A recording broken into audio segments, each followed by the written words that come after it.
rawa apa ini?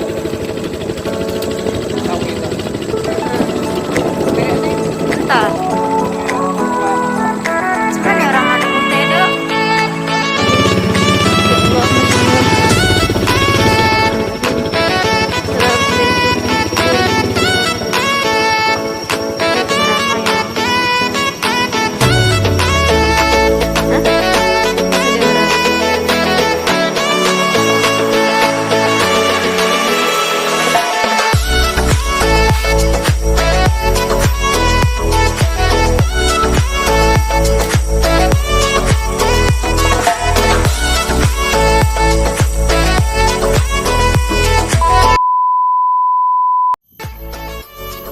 Teman-teman, nah, assalamualaikum warahmatullahi wabarakatuh.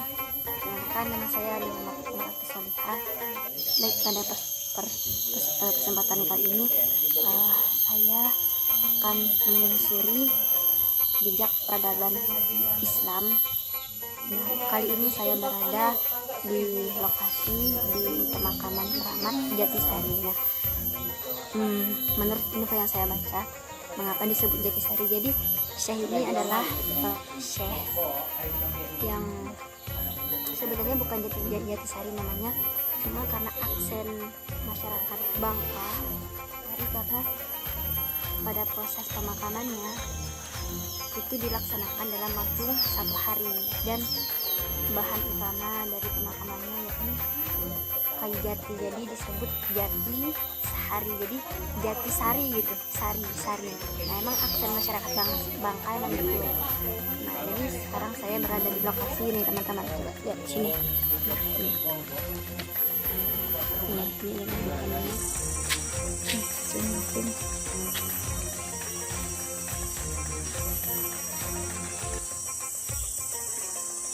Ramai. Hidup.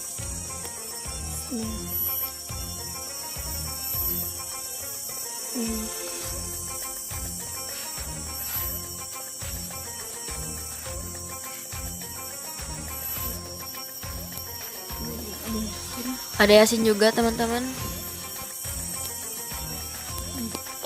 Ini tempat ziarah ya, tempat duduk ziarah.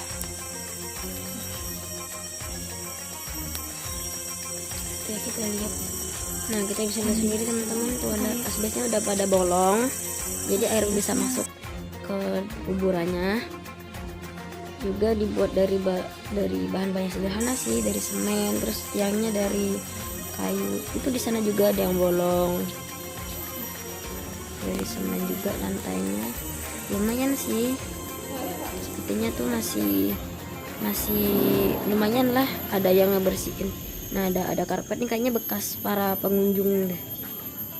Nah, terus di sebelahnya juga ada kuburan, kurang tahu sih kuburan siapa. Nah, itu dikelilingi sama hutan-hutan besar, teman-teman. Nah, di sana tuh katanya dulu ada air di ujung, Dikelilingi oleh hutan, dikelilingin sama lokasi sawit. Nah, itu ada pengunjung, teman-teman. Jadi kebetulan hari ini ada yang lagi ngunjung. Itu bekas api, bekas orang bakar sampah, sampah daunannya kayaknya. Nah, ini juga ada tanaman-tanamannya. Air juga, teman-teman, di dalam sana. Masya Allah sekali ya, originalitasnya itu masih sangat terjaga, masih murni, masih belum banyak mengalami perubahan ya. Salut deh. Nah, ini teman-teman. Jadi, ketika pertama kali kita masuk, kita akan menemui ada 9 makam di dalamnya. Nah, makam yang pertama adalah makam Syekh Syarif Khotif, itu yang paling ujung. Misalnya bermotif lekung spora atau panel jati, komedo mendung disebut tuh yang ujung. Kemudian yang kedua makam Syekh Syarif Soleh. Makam yang ketiga itu Syekh Syarif Yusuf. Nah, ketiga makam ini mereka ada hubungan nasab dengan Sunan Gunung Jati atau biasa disebut Syekh Syarif Hidayatullah. Nah, kemudian Makam yang ketiga ini sampai sekarang belum diketahui siapa namanya. Terus makam yang kelima namanya juga belum diketahui, yang keenam juga belum diketahui, yang ketujuh juga belum diketahui. Terus yang kedelapan ini adalah makam Syekh. Nah nih, ini adalah makam Syekh Syarif Hanafiah atau dikenal dengan Syekh Jatisari. Nah, misalnya itu bermotif seperti panel jati. Nah, pada makam ini terlihat nisan arah kepala, sebagian sudah hilang, mungkin diambil oleh oknum yang tidak bertanggung jawab. Itu sebelahnya sepertinya sudah hilang, itu diambil orang. Terus makam yang ke-9 yang terakhir nih. Makam yang ke-9 ini adalah makam seorang ulama perempuan dengan motif Madura. Nah, misalnya dengan motif Madura nih, lekung spora atau dalam kaidah tipe Demak Teralaya disebut kala makara atau motif candi nih. Mirip candi.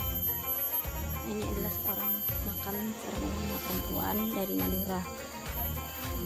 Nah, ini juga masih ada pengaruh Hindu Buddha pada abad ke-17 karena peralihan dari Hindu, Buddha hingga ke Islam. Nah, motifnya adalah motif disterilisasi.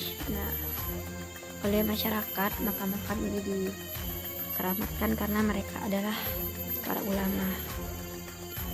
Makam Syekh Jatisari yang merupakan makam Syekh Jatisari nih.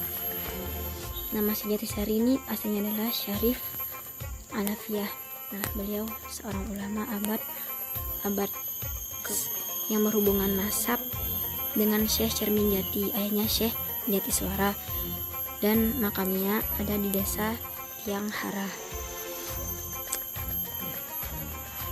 Jadi beliau adalah cucu dari Syekh Cermin Jati. Nah, datang ke Bangka kemarin bertujuan untuk menyebarkan agama Islam. Itu endesit muda tempat mungkin doa.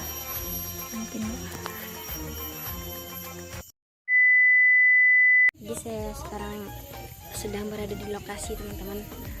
Inilah pemakamannya. Nah, konon sesuai sumber yang telah saya baca, ada dari internet, ada dari YouTube, ini dulu adalah sebuah kawasan pemukiman warga. Jadi kemungkinan besar teman-teman, masyarakat yang sekarang tinggal di Bangka Kota, nah ini dulunya tinggal di sini gitu, karena sesuai dengan apa yang telah mereka teliti di kawasan ini, sesuai dengan buku korpus. Nah, teori tentang persejarahan itu di situ ada empat syarat dikatakan wilayah itu merupakan sebuah pemukiman. Yang pertama ada hilir atau ada sungai. Nah, di bawah sana itu ada sungai. Tapi saya tidak berani ke situ, takut. Terus ada ada kuburan. Nah, ini bisa individu atau soliter, jadi yang makam tadi. Terus ada pecahan keramik. Nah, dulu pernah ditemukan sebuah pecahan keramik di sini, dan ditemukan juga adanya logam. Nah, dulu waktu pembongkaran awal-awal ini diteliti, ditemukan yang namanya cis atau mata logam. Nah, ini waktu itu berukuran 13. Setelah dibawa ke museum sejarah daerah Jakarta atau daerah Jawa sana, itu ternyata ditemui itu bukan panah yang konon awalnya tuh dikirain mata panah, ternyata itu adalah tombak yang digunakan para pemimpin, para imam untuk berkhutbah pada masanya gitu. Jadi kemungkinan besar dulu adalah sebuah pemukiman, dan ini adalah kuburan keramat karena di dalamnya adalah kuburan para ulama. Ada yang dari keturunan Banten, keturunan Samudra Pasai, dan ada juga tadi kuburan dari keturunan apa namanya, Syekh Sunan Gunung Jati, dan juga ada dari kerajaan Samudra Pasai. Dan ini menunjukkan mereka ada berasal dari Hadramaut atau dari daerah Arab gitu. Nah, mungkin sekian vlog dari saya ilmu kita menyelusuri makam ini, karena waktu sudah petang dan saya takut hujan, jadi kita memutuskan pulang sekarang. Sekian dari saya, kurang lebihnya saya mohon maaf, pada Allah saya mohon ampun. Terima kasih teman-teman yang telah menonton, saya ucapkan terima kasih. Assalamualaikum warahmatullahi wabarakatuh. Terima kasih. Mau ngapain dah? Orang dari Bangkal lagi. Ngomong